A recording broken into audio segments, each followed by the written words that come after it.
Bem-vindos ao Entre Culturas, um podcast que assinala os 50 anos do Instituto de Ciências Biomédicas Abel Salazar, da Universidade do Porto. Um convite à reflexão sobre ciência, saúde e arte a partir de desafios da sociedade civil. E durante a próxima hora, a proposta é conversarmos sobre como a arte e a ciência podem cooperar na procura de soluções. E hoje vamos falar precisamente de literacia científica, de literacia em saúde, sobre o papel das universidades, dos centros de investigação neste trabalho de promoção de conhecimento científico, e tudo isto aliado às várias ferramentas que a arte e a cultura colocam à disposição, que possam ser úteis para garantir esta aproximação entre cientistas e públicos diversos. E para nos acompanhar nesta viagem temos connosco Fátima Vieira, vice-reitora da Universidade do Porto para a Cultura e Museus, Catarina Ramos, responsável de comunicação, eventos e atividades outreach da Fundação Champalimau e ainda antiga estudante do programa doutoral em Biologia Básica e Aplicada do ICBAS, conhecido por GABA, e temos ainda connosco Alexandre Quintanilha, professor jubilado do ICBAS, com uma carreira muitíssimo conhecida, internacional na área da biofísica, mas depois com um papel muito ativo inclusivamente do Parlamento, para as questões da ciência. Portanto, bem-vindos a todos, agora publicamente. Obrigada por terem aceitado este convite para integrarem desta forma nas comemorações dos 50 anos do ICBAS. Portanto, obrigada a todos. Os microfones vão estar mais ou menos abertos e eu tenho algumas perguntas preparadas, mas a ideia é que a conversa flua da melhor forma possível. Sabemos todos que a comunicação de ciência é essencial para a democratização e para o acesso generalizado ao conhecimento e à compreensão do mundo. Carl Sagan, que trabalhou muito estas questões, dizia que a promoção e divulgação de ciência é uma tarefa nobre de todos nós. Professora Fátima, eu vou começar por si. Da sua perspectiva e estando na Universidade do Porto como vice-reitora, qual é que é o papel das universidades e dos académicos neste trabalho de promoção científica, de divulgação de saúde? Qual é que é o papel que devem ter? Muito obrigada, antes de mais, pelo convite. Eu diria que a Universidade tem um papel importantíssimo neste âmbito, quanto mais não seja, neste momento em que nós vivemos num mundo de fake news, dar a perceber às pessoas que aquilo que nos dizem pode não ser verdadeiro e, portanto, despertar a curiosidade e, mais importante ainda, dar aos cidadãos, eu diria, os instrumentos necessários para eles próprios saberem desmontar aquilo que não é verdade e criarem o conhecimento. Um outro aspecto muito importante é mostrar que, afinal, muitas vezes problemas que são complexos podem ser comunicados e compreendidos de uma forma muito mais simples. E aí é que entra a arte, não é? Torna-se muito mais fácil, percebermos a relação, por exemplo, entre ideias e entre sistemas. Nós tivemos uma infografia que representa essas mesmas relações e muitos outros exemplos que nós poderemos dar. E, portanto, a universidade tem cada vez mais de se afirmar como não apenas um produtor de conhecimento, um lugar onde se produz conhecimento, mas um lugar onde se defende a necessidade de um olhar científico, e eu agora acrescentava também, e artístico, mas podemos falar sobre isso, sobre o mundo, não é? Nós precisamos de um olhar científico e artístico sobre o mundo. Sendo muitas vezes as estruturas universitárias estão circunscritas a uma atividade muito específica, obviamente que nos últimos anos nós temos assistido a ações de divulgação muito grandes, mas há de facto esta abertura para se ir explorando outros caminhos, nomeadamente os caminhos artísticos para promover ciência? Eu acho que há, quanto mais não seja porque nos tem vindo a ser imposta por cima. Se nós queremos financiamento para um projeto, quer nacional, quer internacional, não podemos pensar num projeto científico que não seja um projeto de arte e ciência, não é? Ou pelo menos que seja um projeto STEAM, não é? Portanto, que tenha as ciências, que tenha as engenharias, tenha as matemáticas, mas também de arts, que em inglês são de liberal arts, que não são apenas as artes plásticas, mas também as humanidades e as ciências sociais, não é? E, portanto, hoje nós sabemos que o financiamento competitivo nos impõe regras e, portanto, esta interdisciplinaridade que muitas vezes pode não existir, eu diria naturalmente nas nossas universidades, cada vez tem vindo a ser mais forçada e tornou-se natural.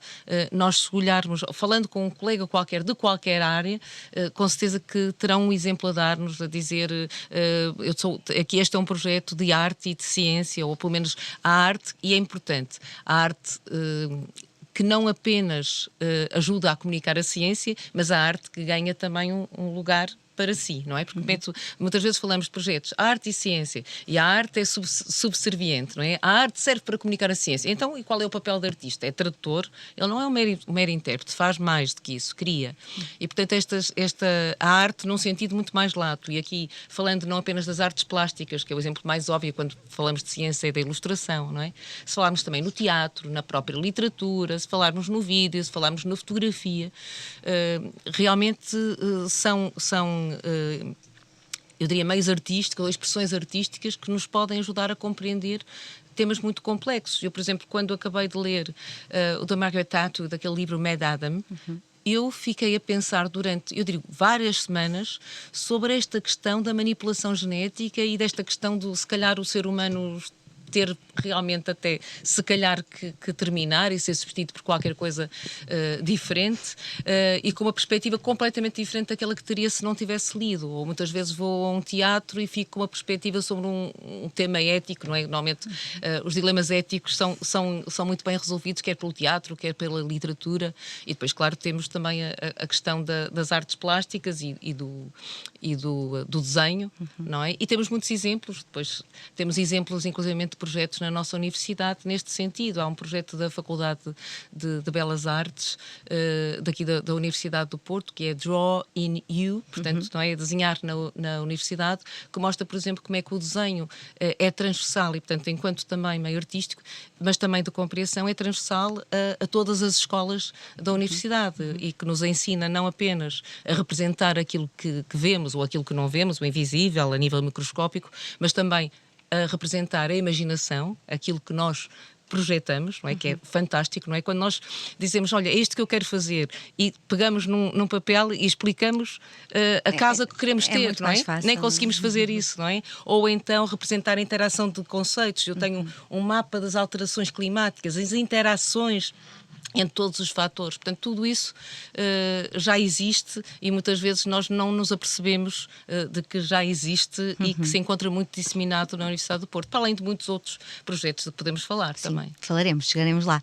A professora Fátima pegou aqui em alguns aspectos em relação a esta questão do financiamento e destas imposições que depois também vão acontecendo e que têm feito com que estas disciplinas se cruzem. Isto leva-me em Portugal o caminho para a divulgação da ciência começou, não é recente, não é? O Mariano Gago é uma figura que nos marca um arranque eventualmente de uma nova fase. Professor Quintanilha, nas últimas décadas, que avanços e que resultados concretos a nível nacional é que têm sido feitos para promover esta divulgação de ciência? Se calhar eu queria falar em três questões que estão relacionadas com essa pergunta que me fez. Há 2 anos atrás, ou há pouco mais de um ano, um dos eurobarómetros que foram construídos, que são construídos todos os anos pela Comissão Europeia, mostrou que os portugueses estavam em primeiro lugar em toda, não só na Comunidade Europeia, mas também em alguns outros países que não faziam parte da Comunidade Europeia, em termos de acreditarem que é o conhecimento que vai ajudar a resolver os problemas e os desafios que nós temos à nossa frente. O último Eurobarómetro, que saiu há muito pouco tempo, voltou a confirmar isso. Não sei se estamos em primeiro lugar, mas estamos certamente próximos do primeiro lugar. E eu tenho a ideia de que isso, em parte, foi construído pelo Zé Mariano Gago, mas não só. O Zé Mariano Gago teve muita gente, antes e depois, que tiveram um impacto muito grande nesta questão da importância da divulgação do conhecimento. E da importância aliás, uma das coisas mais importantes que Mariana Gago fez foi que ela achou que todas as áreas do conhecimento deviam ser igualmente financiadas. Não devia haver uma preferência por uma determinada área, uma aposta numa determinada área, porque ela achava que Portugal ainda tinha que chegar a um patamar relativamente mais elevado para depois começar a fazer escolhas, se quisesse, no processo. Eu acho que isso foram duas coisas muito importantes. Para mim, a coisa mais importante que o Mariano Gago fez foi o criar o Ciência Viva, porque foi uma ideia, não era uma ideia nova. Eu estive em São Francisco 20 anos antes, onde uma coisa muito semelhante foi construída na Califórnia e em São Francisco, para também ter um museu dedicado à ciência, mas dedicado à ciência para as pessoas mexerem nas coisas, não é só irem assistir, mas poderem fazer experiências. O Mariano Gago transformou isso num desígnio do Ministério dele e, portanto, isso teve um impacto, o impacto que a gente sabe, não é um impacto direto, mas se calhar está muito relacionado. Eu queria falar de outro assunto, que é o papel do ICBAS neste processo, e na questão da interdisciplinaridade. A escola foi talvez das primeiras escolas dentro da Universidade do Porto que apostou na criação de cursos entre faculdades.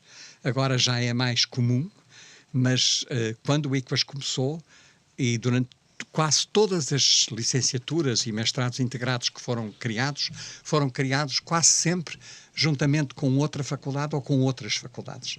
A questão da bioquímica, a licenciatura bioquímica, a questão das ciências do mar, a questão da medicina com hospitais, não foi necessariamente com outras faculdades, mas a ideia de que na veterinária a mesma história, a junção de várias instituições na veterinária e da bioengenharia com a engenharia a mesma situação. Portanto, isto foi uma coisa que era muito inovadora naquela altura, agora já não é tanto.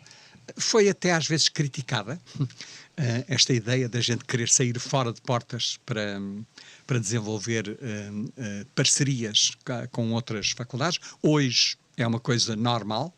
Há vários cursos na universidade que são feitos entre faculdades, mas eu acho que começou com o ICBAS no processo.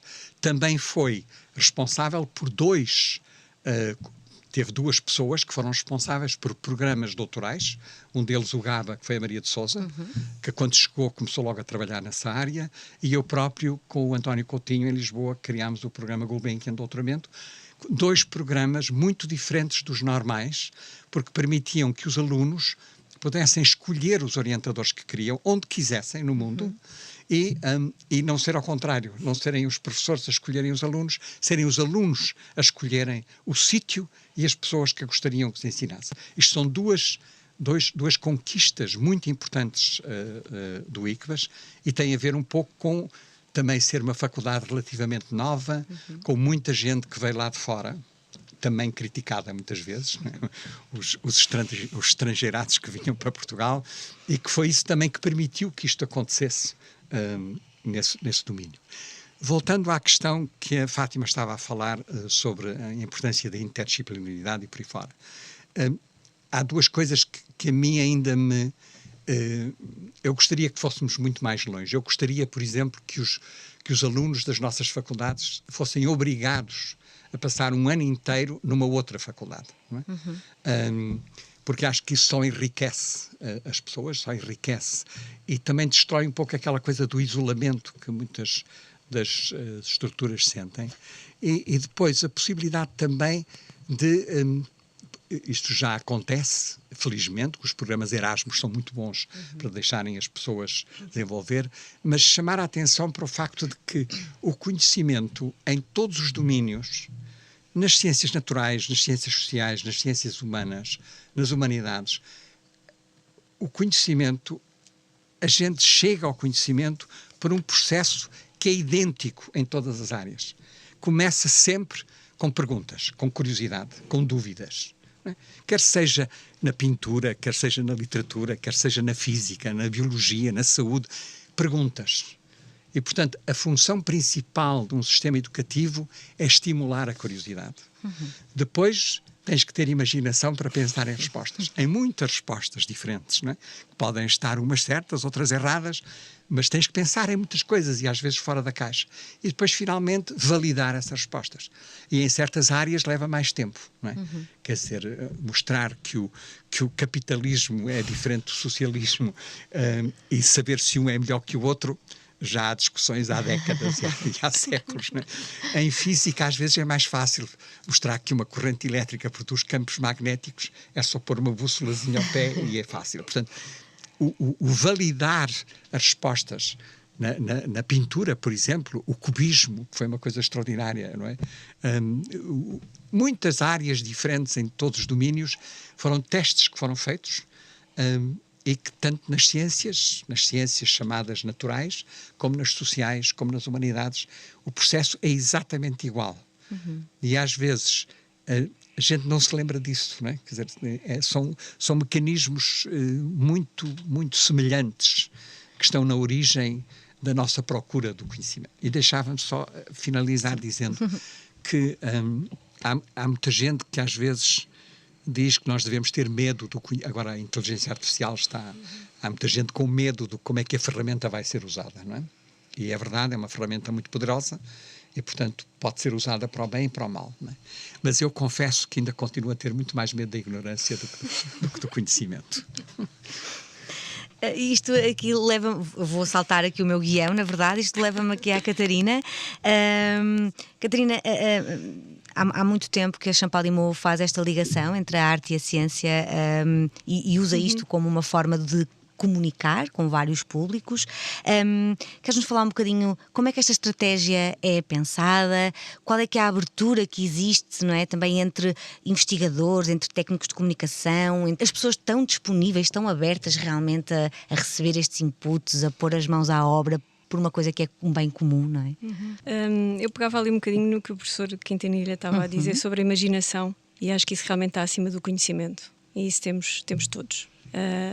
E acho que eu sempre do lado da fundação, e no meu caso em particular eu venho da área científica também, eu fui neurocientista durante 12 anos, e acho que houve sempre essa procura de ligações, de encontrar ligações com diferentes áreas, sempre numa busca de compreender as coisas vistas com diferentes lentes. Nós até tínhamos um dos primeiros projetos na Fundação Champalimaud, foi uma academia de verão para jovens futuros neurocientistas, e a imagem daquela academia eram umas lentes muito loucas, que era mesmo aquela ideia, aquela metáfora de abrir-lhes os olhos e para outras coisas, para ver de outra forma e até para questionar o que é familiar, o que eles acham que sabem e afinal se calhar não sabem assim tão bem. E portanto houve sempre do ponto de vista assim mais conceptual uma intenção de abrir os horizontes, e isso passava por casar diferentes áreas e diferentes conhecimentos. Depois ali na Fundação também estava criado um ecossistema que permitiu isso, porque muitos investigadores que ali estavam vinham de fora, também eles com outras lentes, com outras formas de trabalhar, de pensar. E realmente entre os neurocientistas também acho que houve sempre assim interesses muito divergentes. É assim uma área muito, muito ampla, porque toca no comportamento e portanto há ali uma série de coisas que vai à filosofia, que vai à psicologia, que vai à etologia, e que depois toca em coisas como até o marketing ou as artes, não é? Portanto, é muito fácil fazer ligações. E portanto logo no início houve assim, não diria que houve dificuldade em envolver, por exemplo, os cientistas em atividades deste género, fosse esta academia ou até mesmo nós temos um programa que começou em 2011 e que ainda acontece, um programa de eventos públicos lá no auditório da Fundação. Também ajuda a ter um espaço fantástico como é aquele auditório. E nós queríamos, no fundo, abrir as portas da instituição. Também havia muita curiosidade por saber o que é que acontecia lá dentro, não é? Muita, penso eu, interesse em perceber para onde é que se estava a ir. E os primeiros grupos até tinham realmente penso que era mesmo uma entrega enquanto cientistas, para que isso acontecesse. É preciso ter uma entrega. Já havia uma vontade também de mostrar aquilo que se faz aqui. Havia uma disponibilidade mesmo muito grande. É curioso, mas acho que ajudou o facto de no início muita coisa não estar a funcionar e então havia tempo, que também é uma coisa importante para que estas coisas aconteçam. E então nós criámos 2011 criámos uma iniciativa, vou só assim explicar brevemente, que tem um nome longo que chamava, depois foi encurtando, mas inicialmente o nome é A Ciência Está no Ar, Respire Connosco, que é assim uma coisa que não dá jeito nenhum, não é? Então passou a ser o ar. Então, muitas vezes dizemos os eventos AR, os não sei o quê. Então, quando aparecia às vezes até nas notícias, na divulgação, aparecia AR. Eu pensava sempre na Assembleia da República. Este nome não foi nada bem pensado. Mas a ideia do A Ciência Está no Ar é esta ideia de que está acessível e de que todos precisamos dela e de que está em todo lado. E foi uma das primeiras iniciativas realmente de trazer público e de cruzar diferentes áreas. Eu ia precisamente, e desculpa interromper, perguntar aqui esta questão dos públicos. É cada vez mais difícil chegar às pessoas. Eu acho que isso é uma coisa, pelo menos aos públicos mais jovens, por exemplo, não é fácil, é preciso estarmos sempre a tentar captar a atenção deles de alguma forma. Como é que nós fazemos esse trabalho? Ou como é que vocês, neste caso, fazem esse trabalho de que estratégias, que tipo de atividades, envolvemos as famílias, como é que isto, os educadores, e depois passamos à professora Fátima, que eu sei que ela quer falar e que está a não concordar. Eu acho que a questão, os públicos, há muitos públicos, não é? Acho que há públicos que são muito fáceis de chegar a eles, há outros que são muito difíceis. Há uns que é preciso ir lá, não é chegar a eles, é ir ter com eles. Há outros que qualquer coisa que se coloque, eles são ávidos consumidores. Nós, por exemplo, voltando aqui ao ar, só porque estava a falar desse exemplo, nós tínhamos 1/3 do público daqueles eventos que eram os fãs, não é? Qualquer tema, qualquer convidado, qualquer formato, eles estavam lá batidos, não é? Esse é um público fácil. No entanto, trabalhamos, por exemplo, com comunidades desservidas, não muito longe da Fundação Champalimau, estamos a falar da Amadora, 15 minutos dali, que as primeiras coisas que fizemos foi trabalhar no terreno, foi criar relação de proximidade, de confiança. E só depois então trazê-los e fazer coisas connosco, dentro dos laboratórios, que até nos apercebemos que muitas vezes a nossa vontade era a de comunicar ciência e era preciso fazer outras coisas primeiro. Não é? Nós tivemos grupos que vieram visitar-nos, aquilo de escolas a 15 minutos da Fundação, mas de uma realidade completamente diferente, que nunca tinham visto o Rio Tejo, não é? Portanto, qual ciência, não é? Pronto, portanto, e esses públicos já são públicos mais difíceis de chegar lá, mas onde o impacto ou os resultados, não é, do que nós fazemos é muito maior. Qualquer coisa que se faça aí faz muita diferença. Ao contrário dos fãs, não é? Dos convertidos. Certo. Lá está, é tal a importância também do tempo, não é? Para alimentar estas relações. Às vezes tu começas com ciência, tu queres chegar à ciência, mas não consegues chegar. Há uma confiança, tem que ser criado ali um contexto primeiro. Professora Fátima, não estava a concordar nada com... Não estava a concordar porque o público, para mim, pelo menos, ou para a Universidade do Porto, e quando estou a falar da Universidade do Porto, estou a pensar sobretudo no Museu de História Natural e da Ciência. Estou a pensar no Planetário do Porto. O público mais difícil não é o dos mais jovens, de forma alguma.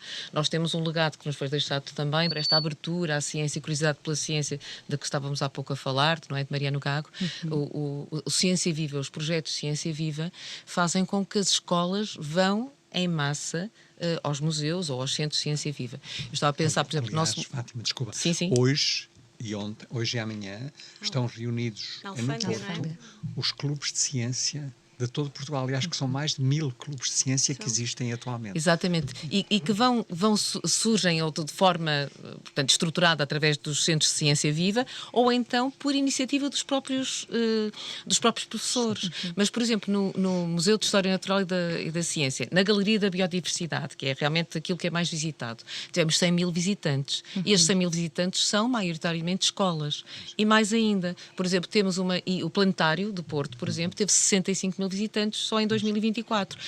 E além disso, criamos também uma escola Ciência Viva da Galeria do Planetário, com o apoio da Câmara Municipal do Porto, a quem nós estamos muitíssimo gratos. Durante uma semana, os meninos do 4º ano, juntamente com a professora e com os educadores, portanto, os vigilantes, transferem-se durante uma semana inteira para a Universidade do Porto, para a Galeria da Biodiversidade e para o Planetário. Em vez de terem aulas na sua escola, têm aulas com um programa totalmente diferente. Eu normalmente vou lá visitá-los, juntamente com o vereador da Educação, o Dr. Fernando Paulo, e ficamos surpreendidos, porque ao fim de uma semana os meninos fazem perguntas que significa que compreenderam o que é que estavam ali a fazer. E que se interessaram. E que se interessaram.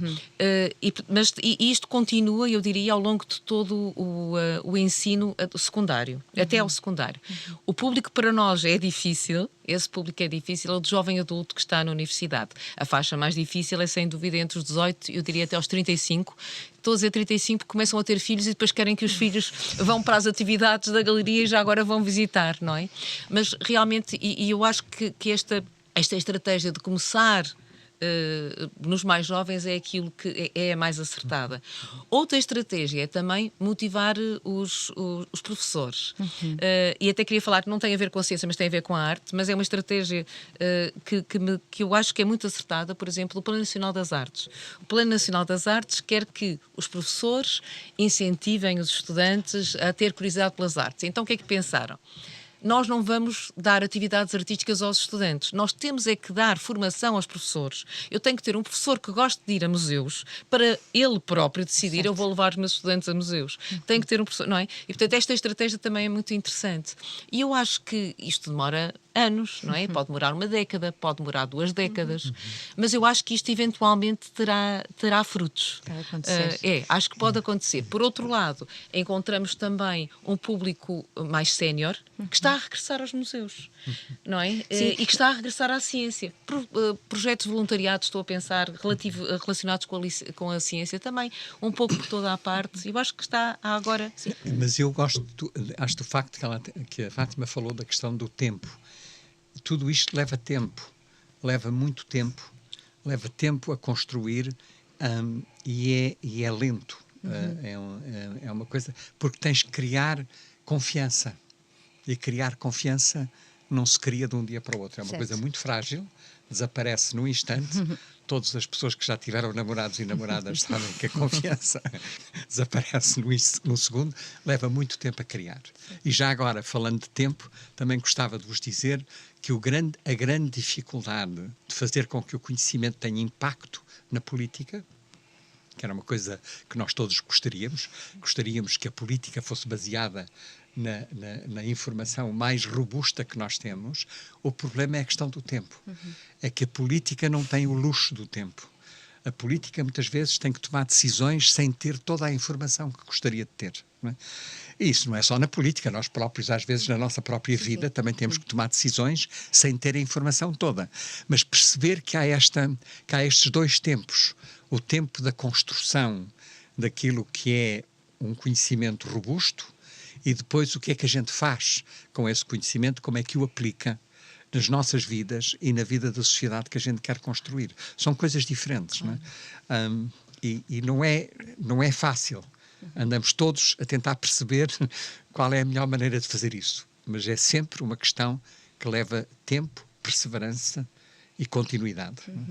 A propósito dos públicos mais séniores, por acaso uma experiência, e é muito rápido, muito interessante, que aconteceu agora no ICBAS. Nós temos uma série de visitas guiadas em parceria com o Museu Soares dos Reis, portanto é um cientista, um investigador e um curador, e fazes uma visita em torno de uma peça ou de umas peças, e desta vez nós abrimos, portanto fizemos uma espécie de um piloto para a comunidade e agora abrimos ao público, e a verdade é que esgotou em minutos, e muita gente mais velha, portanto, é bom sinal. É bom sinal. E com um interesse incrível, ou seja, eles faziam imensas questões, e depois nós pensamos, e dentro de portas às vezes é tão difícil conseguir chegar às pessoas. As pessoas estão com fome. É isso. Principalmente essas coisas que se cruzam, não é? Esta coisa de um curador e um cientista é uma coisa atrativa. Sim, não é? É isso, é diferente. É diferente, é diferente. E abre realmente os horizontes para ver as coisas, ou ouvir a falar das coisas de outra maneira. E isso não é comum. E acho que há cada vez mais essa aproximação, de facto. Não sei muito bem o que é que despoleta essa aproximação, não sei se é a complexidade dos problemas que nós temos, do mundo no geral, que tem... Mas vocês não acham? Eu acho que isto foi uma coisa, há muitos anos atrás, pensava sempre que era mais fácil fazer com que os cientistas da matemática, da física, da química, se interessassem pelas artes. Claro. Era mais fácil do que ao contrário. Porque o contrário, isto há 40 anos atrás, toda a gente dizia que muitas vezes muitos cientistas eram pianistas, tocavam, iam a museus, Sim, gostavam de ler, não eram só gostavam cientistas, de apreciar não é? o teatro, muitos biólogos e físicos. Mas não e o por aí fora. contrário, não é? Mas ao contrário era mais difícil. E eu acho que também se calhar tem a ver com o facto que a complexidade em certas áreas é tão grande Eu acho que sim. que transformar essa complexidade, aquilo que tu disseste há pouco, numa coisa que a pessoa consiga chegar lá sem ficar assustada, não é? Quer dizer, o que é que isto envolve, também leva tempo. Pois, mas não é sabes, fácil. o que eu acho é que tem a ver com a falta de literacia científica de quem é das áreas das humanidades e das ciências sociais, não é? Porque a base, a última vez que tive matemática, ciências e física foi no meu 9º ano, não digo há quantas décadas foi, ok? E portanto, eu se for assistir a um congresso dessas áreas, eu não consigo perceber nada do que me é dito. Enquanto que as pessoas da área da matemática, da engenharia, da física, da química, continuaram a ler. Portanto, não é? Podem não ter a mesma análise crítica, ou podem até ter mais, mas pronto. Mas continuaram a ir a museus, continuam a ver. E, portanto, há realmente esta desigualdade, não é? Nós não partimos do mesmo nível. Por outro lado, onde eu desde que sou vice-reitora aprendi mais do que em toda a minha vida. Porquê? Porque muitas vezes sou convidada para ir fazer aberturas de encontros e fico sempre pelo menos para a plenária. E normalmente as plenárias não são muito complexas.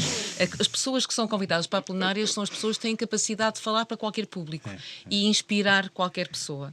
Eu tenho aprendido tanto exatamente com outras áreas, exatamente por essa razão. Mas, Fátima, as pessoas das humanidades também podem ser muito obscuras, não é? Quer dizer, eu já ouvi palestras sobre literatura e sobre filosofia e sobre ética em que eu quase que não percebi nada, não é? Mas se for um grande orador, não vai acontecer isso, de certeza. Mas aí é que está, eu diria. É aí que a comunicação de facto faz a diferença, não é? Claro. Porque a parte técnica, não é? Claro, uns sabem muito mais do que outros, mas conseguir torná-la acessível. Sim. Mas eu acho, outra coisa que eu queria dizer é que acho que as tais 2 décadas, eu diria 2 décadas, pronto, que vão ser necessárias e vamos ter bons resultados, até porque o próprio ensino está a mudar, não é? Nós mudamos, já alteramos a forma como ensinamos. Eu, durante 2 ou 3 anos, fui ao GABA, portanto, para mim o GABA é o programa doutoral de referência, porque a minha área é estudo sobre utopia, convidavam-me para ir falar o quê? No I3S ia falar de utopias. E depois cheguei a levar doutorandos meus para fazerem aquela semana de comunicação de ciência. Sim. Absolutamente incrível. Eu acho que os meus estudantes de letras aprenderam a comunicar exatamente assim.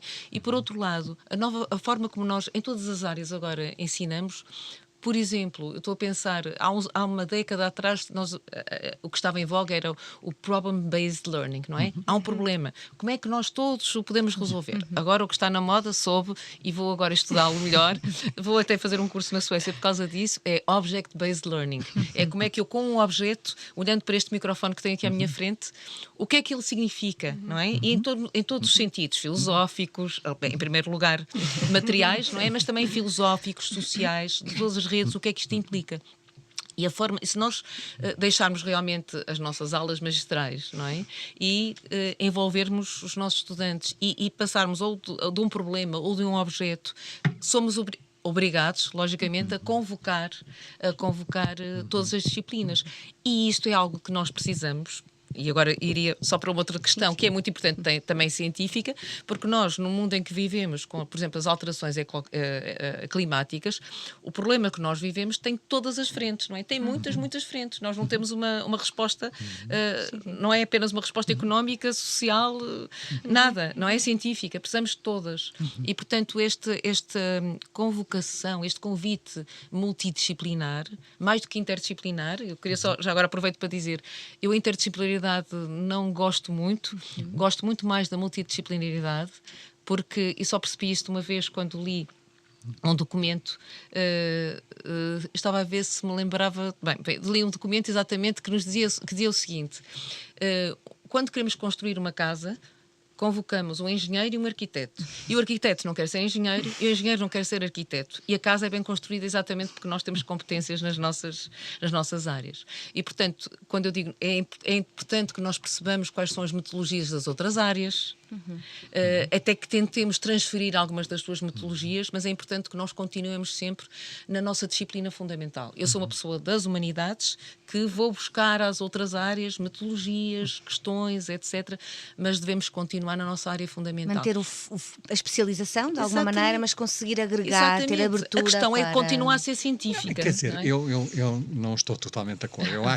Eu acho que a pessoa deve ir para onde os sonhos a levam. Não é? Claro. Quer dizer, eu comecei, eu era um mau aluno até o 5º ano do liceu, que agora se chama o 9º ano, e depois tive um professor de biologia absolutamente extraordinário que me fez começar a estudar.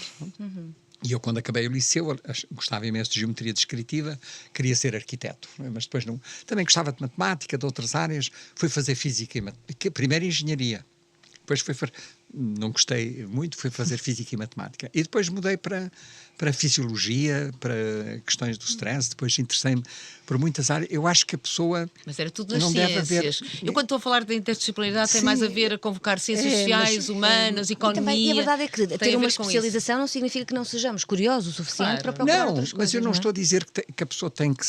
O que eu acho é que a pessoa tem que seguir aquilo que os seus sonhos claro. queiram que desenvolvam. E acho que também vão evoluindo, não é? Sim, as coisas também vão evoluindo. Sim. Até porque as áreas também já não são assim tão puras, não é? Mas só, Ainda Catarina, bem, não é? eu quando olho para mim próprio, eu tenho quase 80 anos, não é? Eu aos 60 era uma pessoa diferente, Pois, aos 40 era uma todos pessoa nós. diferente, aos 20 era uma pessoa diferente, não é?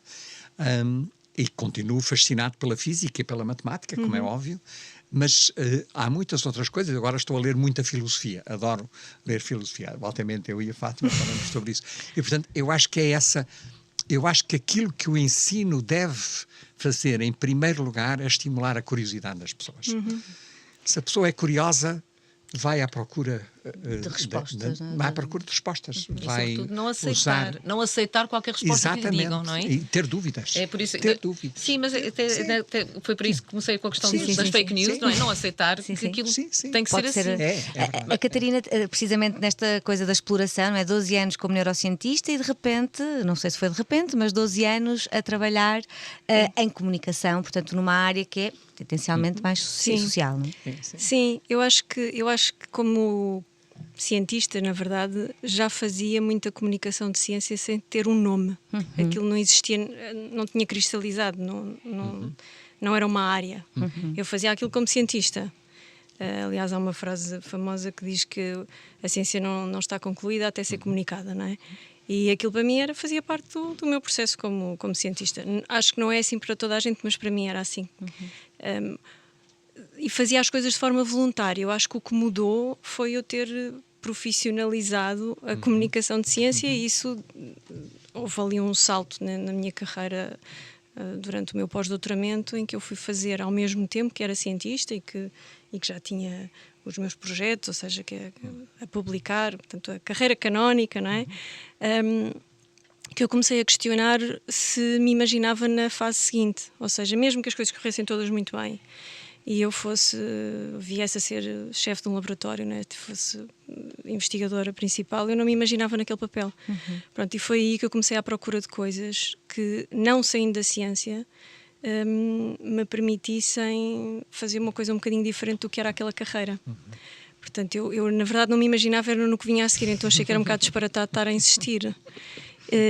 E na altura abriu o mestrado de Comunicação de Ciência na Faculdade de Ciências Sociais e Humanas da Nova, era a primeira edição, e eu fui fazer aquilo em pós-laboral, tanto enquanto cientista ainda. E foi aí que aquela ideia a comunicação de ciência é uma coisa, é uma área. Foi uma transição relativamente simples. Mas tudo o que tu aprendeste antes... Sem dúvida. É convocado. Participa. Sem dúvida, sem dúvida. E ainda também ajuda a construir, não é? Acho que sem dúvida. Ainda agora inscrevi-me, candidatei-me a um curso de indústrias criativas na Europa, que a UPTEC é um dos parceiros. vi aquilo nas redes sociais e disse, que giro, indústrias criativas, o que é isto das indústrias criativas? Então percebi que havia o design e a arquitetura, não havia nada das ciências da saúde ou da vida. Pensei, então, mas criativo, criativo não, também somos super criativos, como é que isto não tem? Então candidatei-me até achei, não deve ser bem o perfil que procuram, mas pronto. E fui selecionada e realmente sou a única pessoa das ciências ou com background, né? com formação em ciências da saúde, e é muito interessante porque as aulas são essencialmente com pessoas que vêm da área da arquitetura, do design, da cenografia, do teatro, e eu realmente olho para aquilo muito do lado do biólogo, não é? e quer dizer, é uma coisa que ainda hoje me faz sentido que seja assim, e não vejo como ter deitado fora o tempo, ou ter sido um desperdício, ou ter estado 12 anos na bancada a fazer investigação. Mas envolve também muita coragem. Eu estava a pensar em vocês as duas, não é? Quer dizer, o mudar de uma área para outra não é uma coisa fácil. Tu tens que ter suficiente confiança em ti própria, de que ao entrares numa área nova vais conseguir também desenvolver, não é? E essa confiança, que eu chamo de confiança lúcida, para não ter medo, para poder arriscar entrar para a área nova. A Fátima aceitou ser vice-reitora. De repente está quer dizer, não, é um grande desafio. Eu sei. Mas aprendi não é, tanto. Não, portanto, agora estar em contacto com 15, 20, 30 áreas diferentes, também não é uma coisa fácil, não é? Porque a pessoa, há muitas coisas em que se sente desconfortável no início e a pouco vai criando conforto dentro dessas áreas, vai aprendendo, vai corrigindo formas que tinha de pensar sobre vários temas, não é? E eu acho que é isso que é a nossa forma de crescer também, porque as pessoas que também não arriscam, eu às vezes faz-me impressão um bocadinho, não é? Quer dizer, que a pessoa não arrisca sair um pouco para uma área, nem que seja ao lado, para tentar estabelecer um diálogo. A gente não vive sozinho, a gente eu necessito de ir a museus, necessito de ir a concertos, necessito de ler.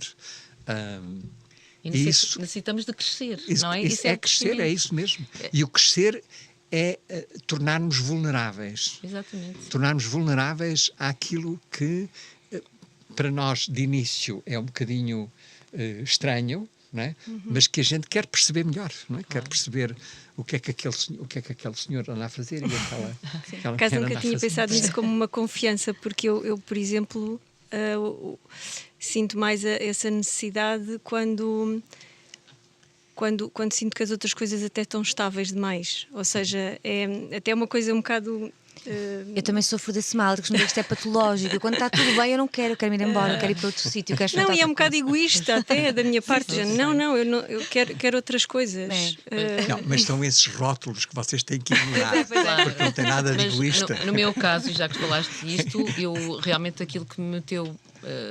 que eu tinha com um bocadinho mais de receio era do museu, não é? Porque a minha área não é museologia, mas realmente aquilo que resultou foi li tudo o que está disponível sobre museus, como é que os outros museus se organizam, tento aprender com os curadores, tenho reuniões todas as semanas e muitas vezes digo, eu tenho o direito de não dizer bem alguns nomes de alguns espécimes porque não sei, mas tento ler ao máximo e agora o que eu sinto foi que nos últimos 6 anos, que é o tempo que estou ali, eu cresci mais do que nos outros 36 que estou há 40 na universidade. De uma forma diferente. Não, cresci mais. Sim, não cresci mais, porque realmente houve uma expansão para todos os lados, não é? Para todos os lados. Sim. Tu aprendeste coisas antes que se não tivesses aprendido. É verdade. Aprendi a mudar. É base. Sim, era a utopia. Era aí mesmo que eu ia entrar. Exatamente. Eu diria que foi a utopia que me ajudou. Eu ia precisamente, e para terminar, porque também o tempo, quer dizer, eu tenho todo o tempo do mundo para vos ouvir, mas pronto, para depois isto ficar disponível. Eu ia perguntar, é uma pergunta um bocadinho para todos, que é, efetivamente, arte e ciência lado a lado, isto é realmente uma utopia ou é uma coisa absolutamente concretizável, em que estamos todos, acho que o que fica daqui é, estamos todos, ou há mais pessoas disponíveis para isto do que aquelas que não estão? Deixem-me só, dei-me coisa, eu acho que esta ideia das duas culturas que o C.P. Snow inventou há 50 ou 60 anos atrás já não existe. Não é? Eu acho que nós já estamos numa fase de desenvolvimento em Portugal, no mundo, em que já não faz sentido falar desta dicotomia das duas culturas. Ainda existem certas áreas, mas elas estão de tal maneira e não são antagónicas. Quer dizer, eu acho que a grande alteração que aconteceu é que as pessoas agora percebem que naquela área que está ali, que não é só uma, são várias áreas, a gente está curioso, quer saber mais, vai aprender mais com aquelas áreas. Portanto, eu percebo a pergunta, mas eu não gosto da pergunta porque eu não acredito que haja arte e ciência. Há muita arte na ciência que é feita e há muita ciência na arte que é produzida.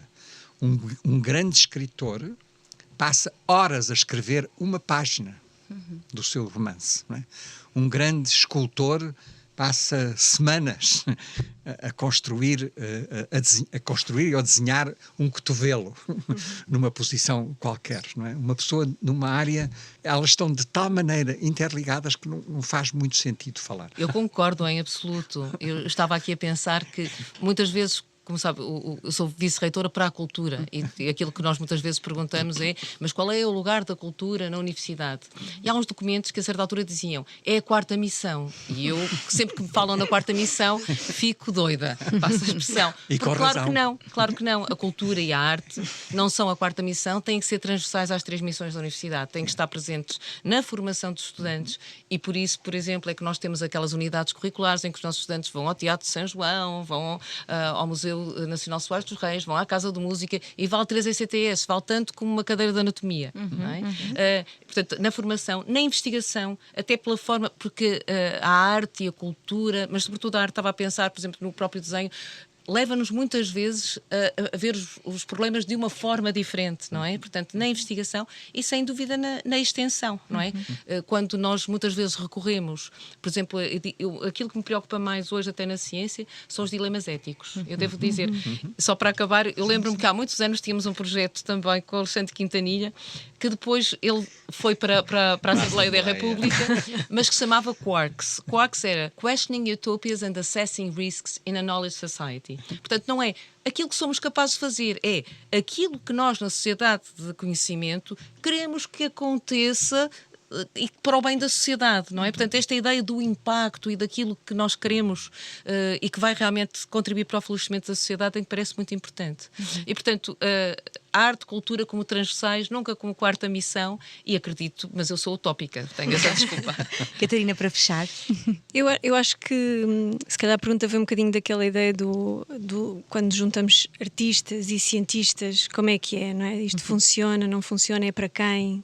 Quem é que tem interesse, ou há ou não há, não é? E acho que nós temos uns programas de residência lá na Fundação Champalimau em que trazemos artistas que passam tempo.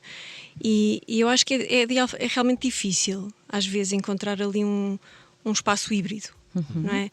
Eles contaminam-se, contagiam-se, sem dúvida, mas nem sempre é uma coisa equilibrada. E eu acho que às vezes isso é difícil, pode ser difícil. Acho que o público tem muita curiosidade também, pelo menos essa é a nossa experiência. Acho que há espaço para mais experimentação. Acho que é uma boa forma Muito mais. De acabarmos. Voltamos, entretanto, que temos mais 4 episódios, onde precisamente música, fotografia e literatura vão estar em debate com dor, saúde, cancro, com desigualdades no acesso à saúde. Portanto, obrigada a todos. Foi muito bom voltar aos microfones e que foi uma grande companhia. Foi curto demais. Pois é, precisávamos de ter isto. Isto podiam ser vários episódios, não é? Aquele relógio da sala não. Pois, aquele não causa pressão. Este é que causa. Obrigada. Muito obrigada. Obrigada. Muito obrigada.